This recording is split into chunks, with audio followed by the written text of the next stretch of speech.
You're watching TVC Breakfast. It is time now to know what's on the front pages of the Nigerian newspapers. CEO CKN News Chris Kaindingwandu and social commentator Smart Akbajiri joins me now to look at the papers this morning. Gentlemen, thank God it's Friday. Thank God it's Friday. And good morning. To be here. Good to I be love here. your wristwatch. Thank you, thank you. All right, let's head straight to the papers now, and I begin with the blueprint. Buhari to monarchs, don't compromise your neutrality, says federal government attending to NSAS protesters' demands. Dispatches COS Gambari, that's Chief of Staff Gambari, others to states. Police vow to resist any planned protest in Lagos. INEC meets stakeholders on rescheduled by-elections. All right, let's quickly move now to the front page of the Daily Times. EFCC asks court to inspect $9.7 billion recovered from NNPC's ex-boss, Yakubu. And to the front page of the News Direct, Senate tells State House officials stop Buhari from foreign medical trips. All right, to the front page of the Business Day now, the face of poverty in Nigeria. That story on the front page of the Business Day. To the Daily Trust now, COVID-19 Nigerians barred from China. Restriction not discriminatory, Director China Studies Center. We should retaliate. Businessmen, Foreign Affairs Ministry, silent. Okay, to the front page of the Vanguard newspaper, no more foreign medical trips for Buhari, Senate wants. Says 1.3 billion naira proposed for the Senate House Clinic in 2021 budget. 1.3 billion naira inadequate. Federal government. Presidency keeps mum. Nothing on ground to convince us still comply. NME. And says government officials going abroad for treatment should do so with own money. All right, we'll be looking at that story shortly. And to the front page of the Guardian newspaper, Senate queries Aso Villa over medical bills abroad. Lawmakers asks officials to ensure president uses official clinic. NMA opposes restriction, says choice is personal. Interesting. All right, to the Daily Sun. Now, Afenifere Ohaneze Arewa fight over restructuring. It will split Nigeria, says ex-ACF scribe. Southern Middle Belt other groups dismiss claims. And to the front page now of the Nation newspaper, Buhari government will no longer tolerate threat to peace, unity. No more protests in Lagos. Police warns. And to the front page of the Punch newspaper, Army makes a U-turn, appears before Lagos panel Saturday. All inquiries should be directed to panel, says the 81 Division spokesman. SARS killed my husband, asked me to remarry, widows tell committee. And to, I believe to the front page of the Business Day, the face of poverty in Nigeria. Basically, those are the stories that we have on the front pages of the papers this morning. And quickly, let's look at the story that is on most front pages of the papers this morning, talking about the Senate saying that no more foreign medical trips for Buhari at the Senate because 1.3 billion naira was proposed for the State House Clinic in 2021 budget. And when you look at monies that has been spent, when it talks about medical trips abroad in 2020, about 3.5 billion naira was spent for trips abroad. And in 2019, we had 1.4 billion naira also spent as well. For trips abroad, treatment, feeding, and all of that. And the Senate committee is saying that this has to stop. CKN, let me begin with you. Your reaction. Well, it's a good one, good development. But as someone rightly said, we did listen to that. Will it be implemented with the president? Just one of the headlines. The rider was... Presidency keeps mum. I was going there. So definitely they will keep mum and they will say anything about it. But don't forget that few months ago or last year or thereabouts, even the First Lady came out to complain about the state of affairs at the clinic. And saying that despite all the money voted, billions and billions of naira voted to equip that clinic. There's nothing there to show for it. Not even paracetamol. That was his exact words. So I would have thought that part of the oversight function of the Senate and the National Assembly is to be able to investigate what those money that were voted for the clinic, how they were used, whether they were actually used for what they were. So that was during the time of Abakari. But nothing, I don't think there's been any improvement, because if there had been, I wouldn't see any reason why our president would be going abroad, going to London every now and then for that. So, but that is for me. I believe that it's not just the president. Even the Senate members that are talking and the House of Reps members, most of them travel abroad. Though you may say from their own, it could be from their personal purse and the rest of their rich pockets. But that goes to show the problem that the average Nigerian is facing. That is just, if you go to all the general hospitals, practically all of them have collapsed. People now resort to private clinics for medication, for their medication, which is not pocket friendly. Which is not pocket friendly at all. It's the same thing we are. It's what we are seeing across board, just like in education. Nobody is going to the public schools again. All the children have been sent to private schools. Even the universities also have been on strike since February or thereabout, and it's getting to close to almost a year now, which is why most parents now saying those that can afford it. And majority of Nigerians cannot afford a private university. That is the problem we find ourselves. Smart, let's get your reaction to this now. The presidency has kept mum to this, but do you see them responding in the affirmative to this this issue being raised by the Senate, asking that, maybe because, like he pointed out, the money is being spent is from the country's coffers, and if they are spending their monies, it shouldn't be a problem, right? So let's get your reaction to this issue. They say it's an advice. What they've done is they have advised him not to travel for medical. But they could say he's traveling on vacation because he's entitled to vacation as the president. And he could go for 2 weeks. And during the 2 weeks vacation, he will spend time seeing his doctor over there. So nothing stops him from traveling. Now, it is sad that in 2020, we are still discussing the state of collapse in our health sector. When President Buhari came in 1983, what he said was very clear. He said our hospitals are like consultancy outfits that they have nothing to show to treat an ordinary sickness. That was his statement when he came in. That was when after the coup has been announced, and he was announced. So his first speech that he was going to revamp the health sector. If between then and now, you see, it is so sad sometimes when you go to hospitals. 37 years on. Yeah, when you go to hospitals, probably pick this. Ikodu General Hospital is one of the worst you can think of in the whole of Lagos State. Ijeda General Hospital, oh my God. And they call them General Hospital with not even a mere health center is even better off than what you call general hospitals. So you see, it's a whole problem. Go to National Hospital.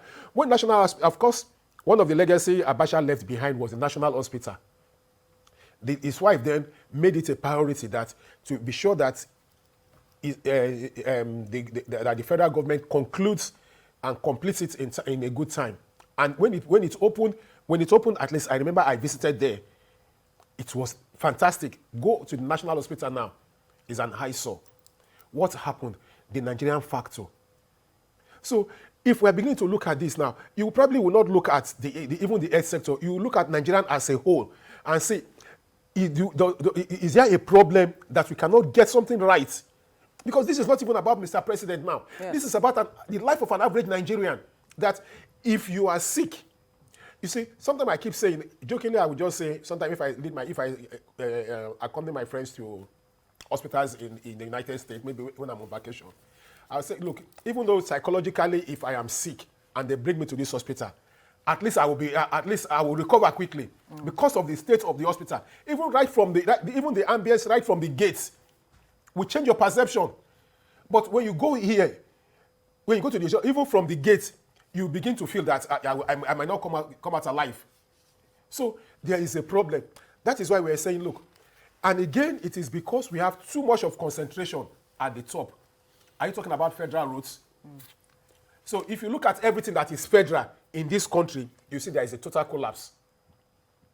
So it is not only the health sector. So if for us to move forward, for us to really move forward, we must do a reorder.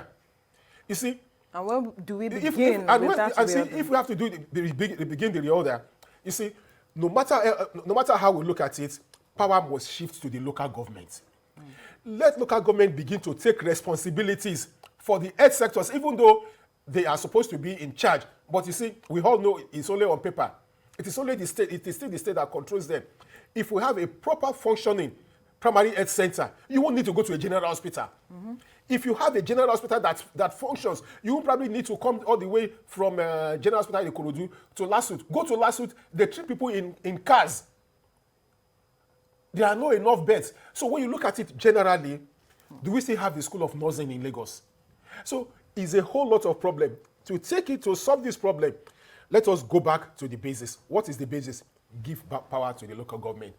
Let the local government begin to devolving take care. Power. Yeah, let local government begin to take care of primary health centers. There are so many sicknesses that you take to general hospitals that it does not need to get to general hospital. I can't remember the last time I, on my own, visit a general hospital because I want to take care of myself. I can't remember. The simple truth is that I would rather go to a private hospital or I resort to self-help. Because the states, they are in a complete state of decay.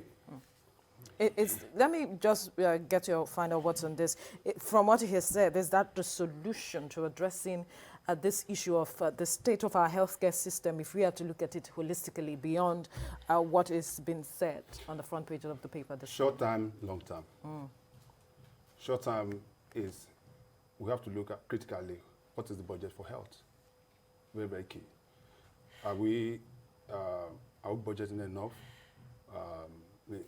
in terms of healthcare? And if we are we making sure that even the ones that have been budgeted are ultimately utilized for what they're supposed to? Because the problem has always been, we budgeted 30 billion, we budgeted, at the end of it all, when you come, you cannot see anything on ground to show that. That has always been the problem. Primary health is key, as you said, very, very key, because that is the one that is far, far closer to the people. You don't have general hospital in the villages. Most often than not, in the rural area, that is only places where people go to. That has been totally eroded.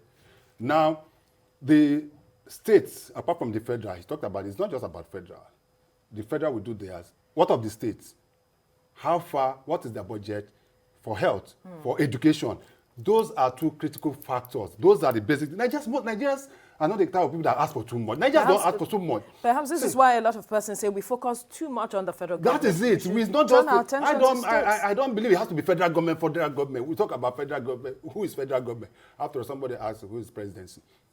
Who is federal government?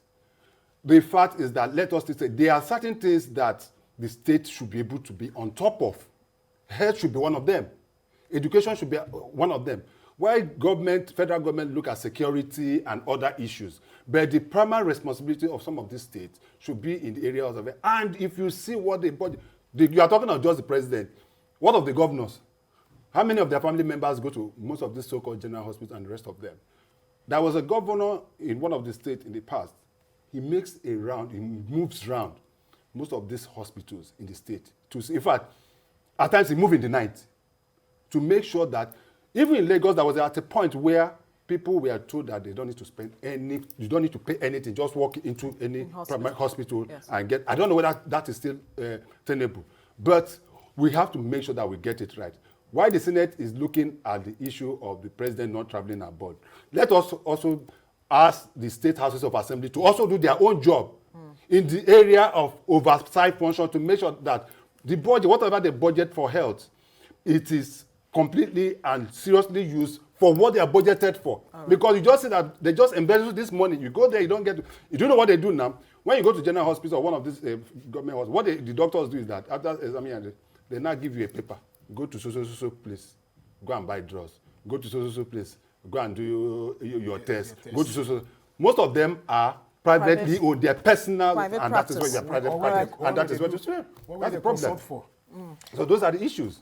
All right, we need to quickly move now to another issue, which has been of concern, or a lot of persons have been following developments with regards to the Lekki shootings. And there is a new development which is on the front page of the Punch newspaper, talking about the army making a U-turn. Is going to appear before Lagos panel on Saturday.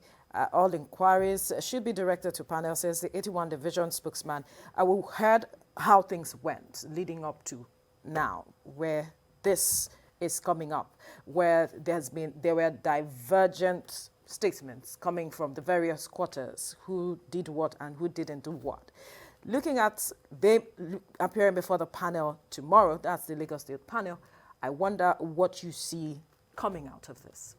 Well, I think the Nigerian army will go there. I'm not sure they will say anything different from what they have been saying. First, there is this denial that they were never there. And later again, they came up and said, okay, the state government asked us to go and enforce the curfew put in place. Yeah.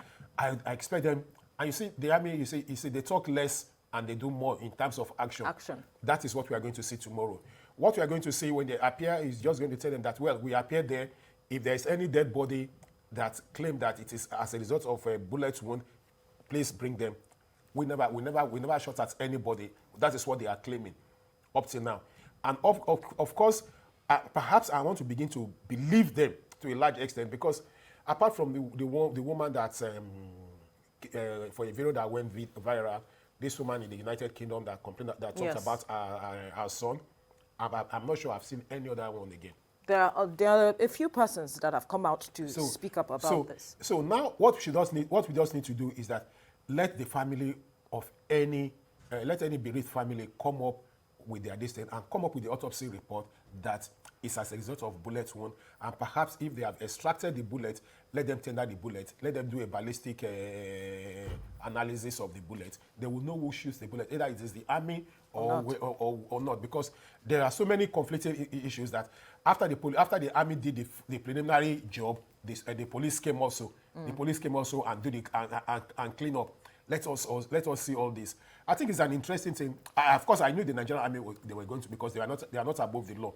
This is a law that has been set up, and definitely they will obey the law. But we might not get anything too different from what they have said in the past. All right, Sinke, do you see anything different coming out of this? Well, until they appear, I don't want to preempt what will happen at the students of law. I know that there are procedures to be taken. They are going to take in on oath. Anybody that is going to give any evidence will be on oath. And once you take an oath, you are bound to that oath. So it's good. Nobody is above the law, whether you're in the police, army, navy, or whatever. This is a democracy. This is not a military regime. Which is why I was a bit uncomfortable when the chief of army staff came out at one point saying that, he's not afraid to go to ICC, he'll remain in Nigeria, anybody that is that. That's not the way to go. Just yesterday, one of the presidents, I think president of Kosovo, which of this country now, that he had to resign because he was invited by ICC for some of the things he did. Crimes against humanity. Crimes against humanity. So if anybody, you think you're in the military or whatever, you think you're above the law, the world has gone so global that, look at what happened to Bashir, and look at Babu. Yeah. There have been so many instances. Look at our friend from Taylor. That was also, so that nobody can, you cannot just do certain things and just get away with it. But I think that if anybody have any issue, or you know that so many things have been exposed now, even not only in Lagos, in most of the panels going around. You read of somebody that said her husband was killed and was asked to marry another man. So a lot of things this is the time for Nigerians to come forward with enough evidence to the panel so that they can be able to arrive at something tangible, so that we can get this done and dusted. All right, That's my personal opinion on CK, that. and thank you so much for your time on the newspaper review. Thank you very much. Smart Akpaja, we must thank you as well, gentlemen. Thank you And very we much. do hope that you have a wonderful weekend. You too. Thank you. All right, we take a break now and return with more on the program to stay with us.